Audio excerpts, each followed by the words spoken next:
Raw feeders have some funny quirks that they develop once transitioning into this new way of feeding their pets. From new habits to strange thoughts, I'm sure that if you're a raw feeder, you can relate to at least one of these. Number 1, sacrificing your entire freezer. When you first start feeding raw, odds are you just have the traditional home freezer that comes attached to your fridge. When I first started feeding raw, the more foods I would buy, the more human food I would start to get rid of. I thought, this has been sitting in here for forever. I probably don't need it. Or, well, I shouldn't buy this anymore because it'll take up more space in my freezer. Soon, my entire freezer was filled with raw meat and prep containers. And I realized that I didn't even use my freezer for myself anymore. And it became solely devoted to my pets. Once that started getting full, I decided to buy my pets their own chest freezer.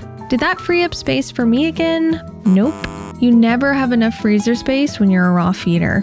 Number 2, pretending you're a 5-star chef when putting your pets' meals together. Okay, if you were inspired to feed raw from an online source, for many, the inspiration stemmed from pretty photos of other people's raw bowls. At least, this was one of the many inspirations for me. I saved tons of bowl inspiration photos for when I got my dog. Not to mimic the recipe, but to get ideas on items to feed and plating techniques so I could also take pretty bowl pictures. There's just something so satisfying with putting so many vibrant shades of reds and pinks together, as well as greens, blues, and purples if you're feeding fruits and veggies. Not only this, but you may also find yourself buying pretty plates and platters to up the plating aesthetic even further. It's such a silly thing to obsess over, but it's just another thing that makes raw feeding fun.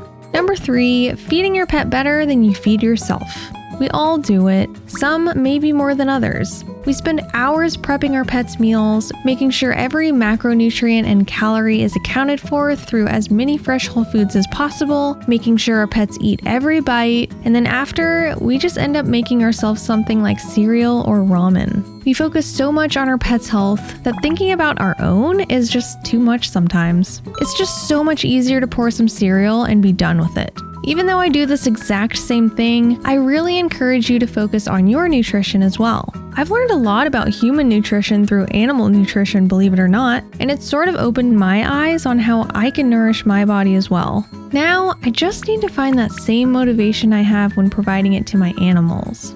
Number 4, having the urge to show off your pet's poop. I would have never understood this before I fed raw. Like, what? Why would that even cross your mind? But I'm telling you, when you know, you know. When you're used to seeing kibble-fed poop and then you see your first raw-fed poop, it's pretty drastic. Not only is it so much smaller, but it also turns white and crumbles back into the earth after a few days. It also has significantly less odor. When I first brought Tangy home, of course he was fed a kitten kibble, and I could always tell if he went number 2 in the litter box. But after switching him to raw, I literally never smell anything besides urine in there now. Sometimes you just want to show it off as proof to people who aren't convinced about the raw diet yet. Like, you don't know what you're missing.